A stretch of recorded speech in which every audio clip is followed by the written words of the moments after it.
Assalamualaikum warahmatullahi wabarakatuh. Perkenalkan, nama saya Sulistianti Siregar dari PGMI 4 semester 7. Nah, pada kesempatan hari ini saya akan membagikan informasi kepada teman-teman semuanya tentang donor darah. Nah, sebelum kita mengetahui apa saja sih yang kita akan jalani sebelum kita atau saat kita sedang mendonorkan darah kita, apa sih mitos yang berkembang tentang donor darah?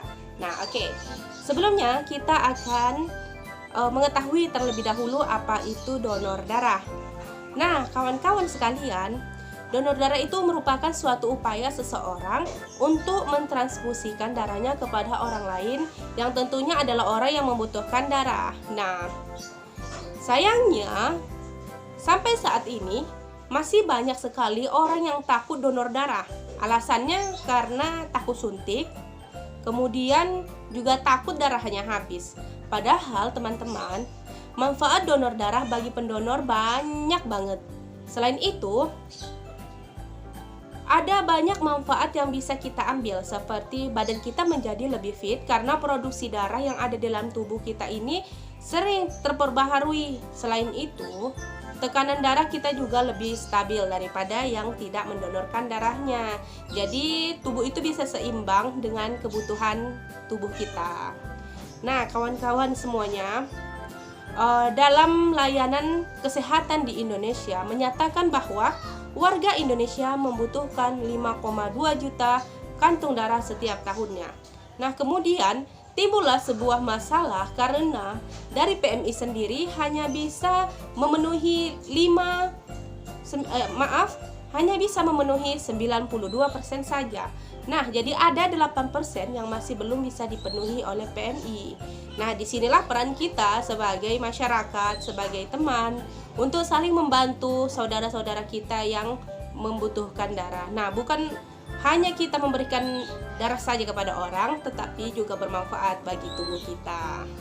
Nah, oke, kita akan menjelaskan, kita akan mengulik lebih dalam lagi tentang apa-apa saja sih fakta-fakta mengenai donor darah ini, yang saya akan jelaskan melalui tahap-tahap yang akan kita jalani saat kita akan mendonorkan darah kita melalui PMI tentunya.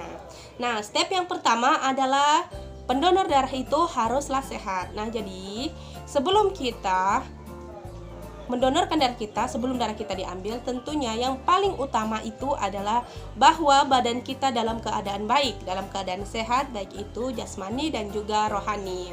Nah, pengecekan kesehatan ini merupakan satu hal yang pasti akan ditanyakan oleh Bapak petugas yang ada di PMI loh. Jadi pastikan bahwa Anda masih dalam keadaan sehat saat mendatangi mobil PMI. Nah, ada beberapa syarat yang harus kamu penuhi sebelum kita mendonorkan darah. Nah, apa saja itu? Yang pertama, usia 17-65 tahun dalam keadaan sehat tentunya.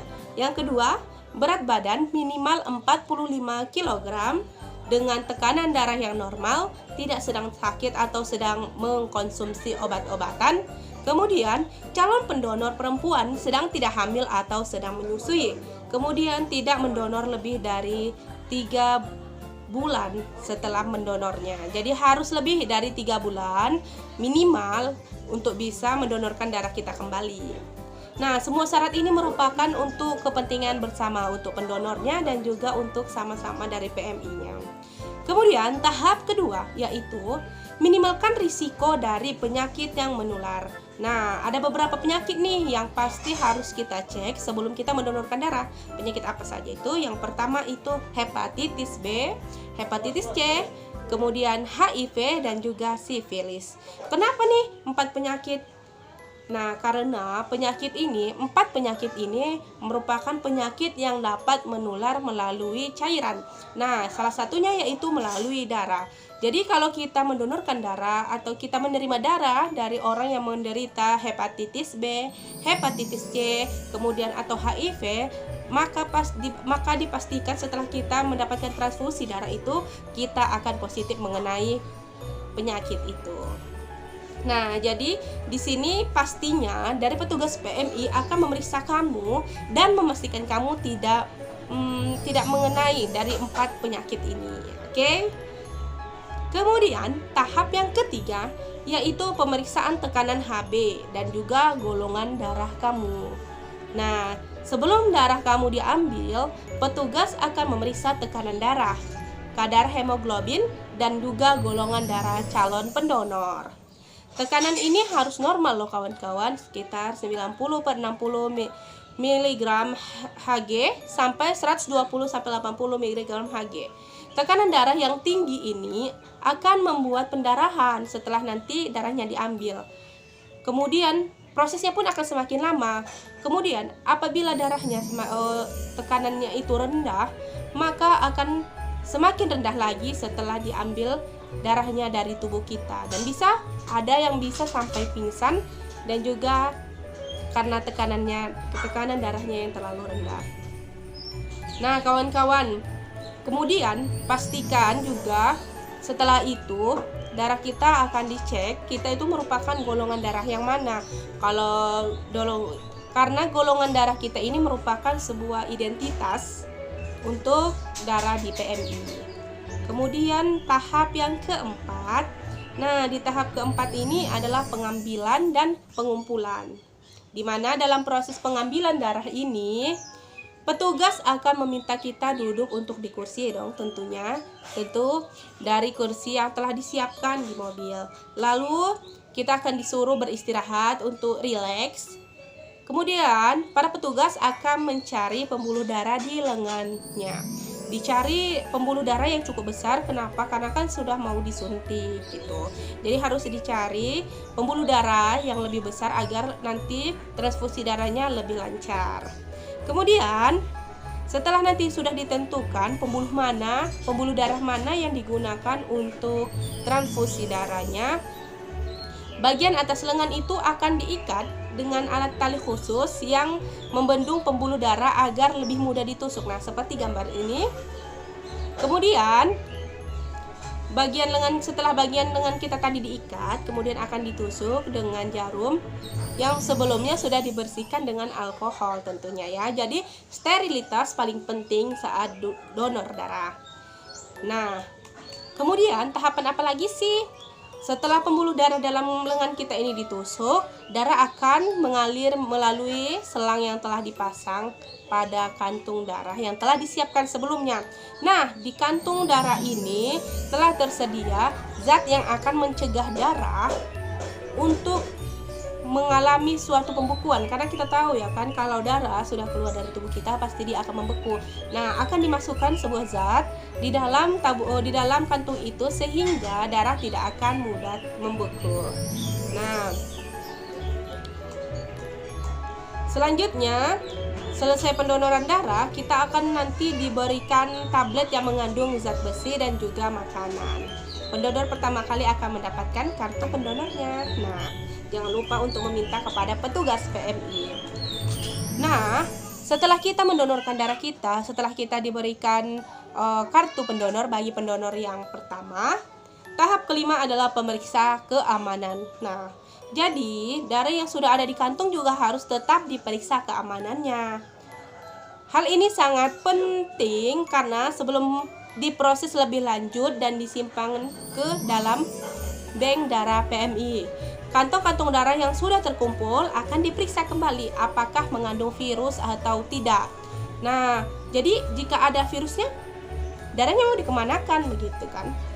Nah, jika darah itu positif mengandung virus, maka darahnya tidak akan didonorkan kepada orang lain, tidak akan ditransfusikan kepada orang lain dan dimusnahkan.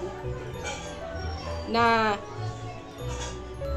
jadi jangan khawatir kepada teman-teman yang ingin mendapatkan transfusian darah, karena dari PMI sendiri sudah sangat ketat menjaga keamanan dari darah yang akan ditransfusikan ke dalam tubuh.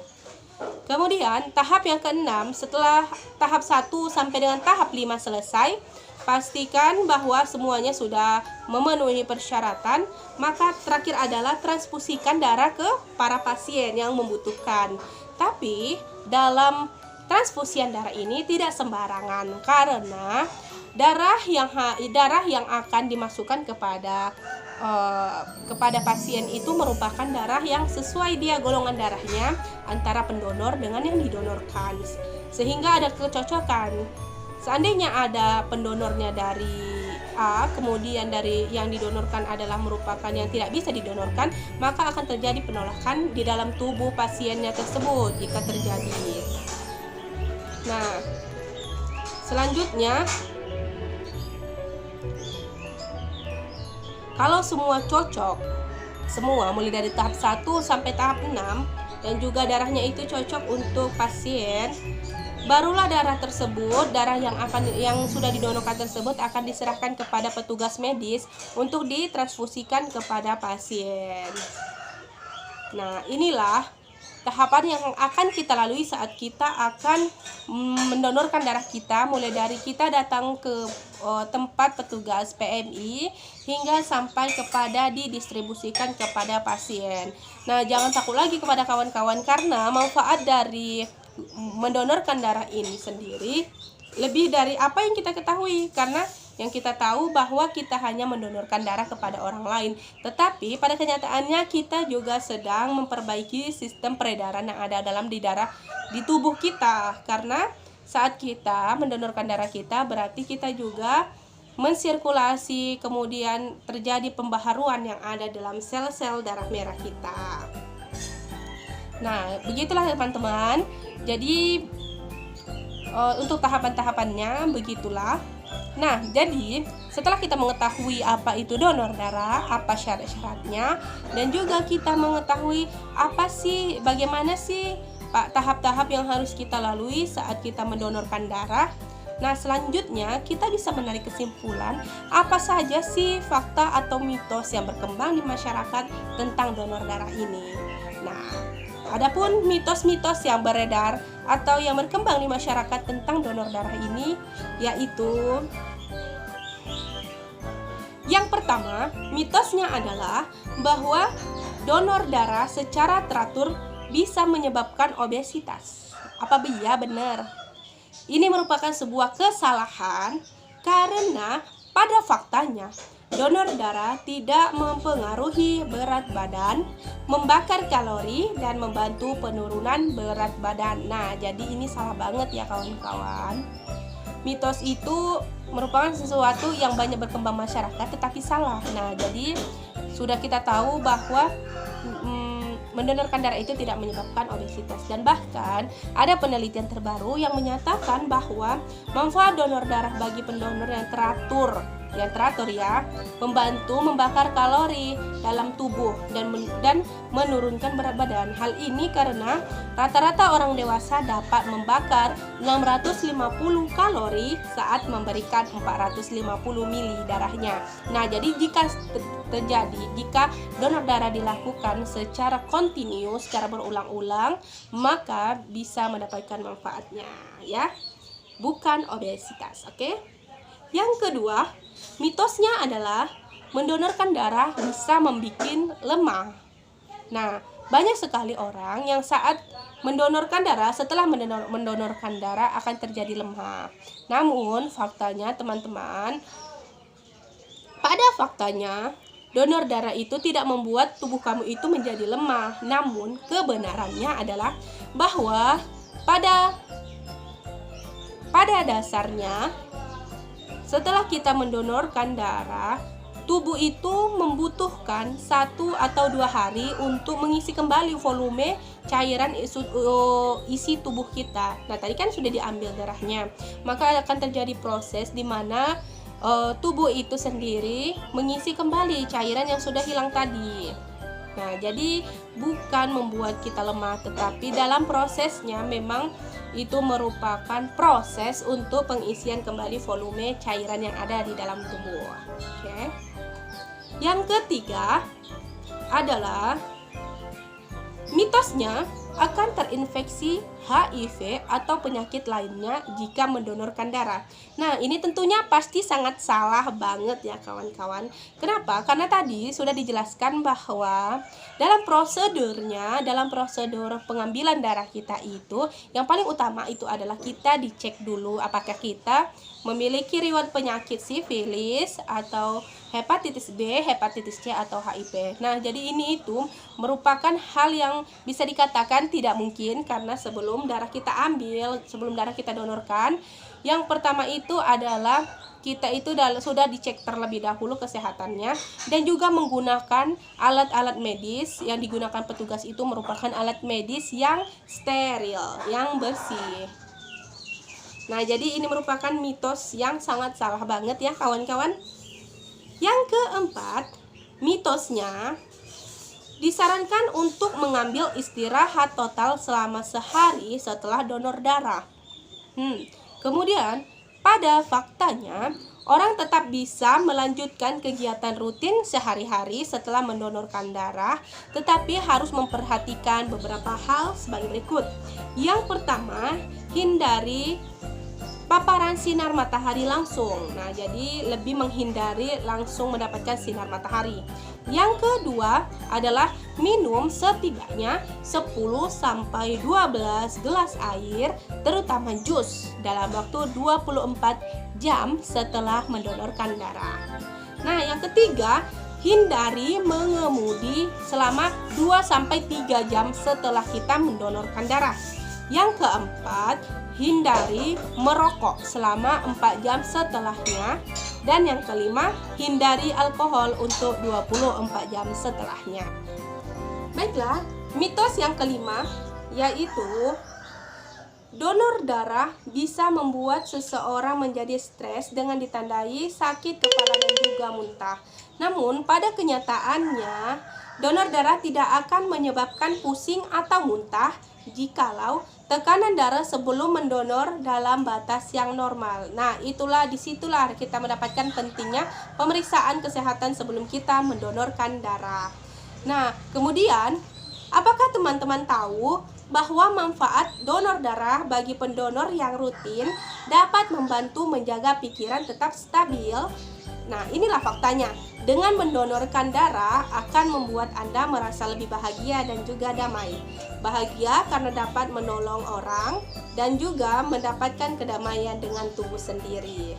Sebuah penelitian oleh peneliti dalam bidang psikologi menunjukkan bahwa orang yang mendonorkan darahnya dengan tujuan menolong orang lain memiliki risiko kematian lebih rendah dibandingkan dengan orang yang mendonorkan darah untuk kepentingan sendiri atau bahkan tidak mendonorkan darahnya sama sekali. Nah, sudah tahu dong manfaatnya. Kemudian, mitos yang keenam yaitu sering donor darah bisa bikin imunitas tubuh menjadi rendah. Faktanya, donor darah sama sekali tidak mempengaruhi tingkat kekebalan tubuh ataupun imunitas seseorang.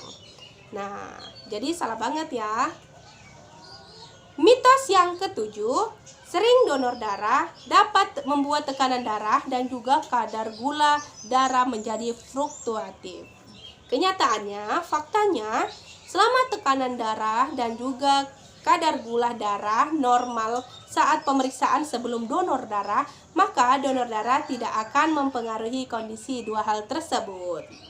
Nah, kemudian yang kedelapan, mitosnya bahwa anak-anak tidak boleh melakukan donor darah. Faktanya, seseorang itu bisa mendonorkan darahnya mulai dari umur 17 tahun sampai dengan 65 tahun dalam keadaan yang sehat dan memenuhi persyaratan untuk mendonorkan darahnya. Nah, jadi itulah ada 8 fakta dan juga mitos yang banyak sekali orang salah kaprah mengenai hal itu. Banyak orang yang percaya akan mitos dan tidak mengetahui apa sih yang menjadi fakta atau kenyataannya. Nah, dari penjabaran mulai dari tadi awal sampai hingga akhir ini, mitos dan juga fakta-faktanya. Jadi teman-teman sudah bisa mengetahui dan juga paham, bisa mengajak orang lain juga untuk mengetahui apa sih itu donor darah, apa sih manfaatnya dan juga tahapan-tahapan. Serta jangan lupa juga dijelaskan tentang fakta dan juga mitos yang berkembang di masyarakat tentang donor darah. Karena penting sekali bagi kita mengetahui bagaimana donor darah itu. Selain hanya untuk bermanfaat bagi diri kita sendiri, juga bermanfaat besar bagi orang lain karena dapat membantu orang lain, terlebih dalam keadaan darurat. Nah, jadi mulai dari awal sampai hingga akhir sudah saya paparkan. Semoga dapat bermanfaat kepada teman-teman yang menonton video ini dan juga terutama kepada diri saya sendiri. Semoga dengan mengetahui semua hal-hal yang sudah dijabarkan tadi, untuk selanjutnya kita tidak lagi mengalami kekeliruan dalam donor darah. Nah, mulai dari sekarang sudah tidak takut lagi kan untuk donor darah? Baiklah, saya Sulistianti Siregar memohon maaf jika ada kesalahan dan juga kekeliruan dalam memaparkan penjelasan ini. Kepada Allah saya mohon ampun. Wabillahi taufiq wal hidayah, waridho wal hidayah. Wassalamualaikum warahmatullahi wabarakatuh.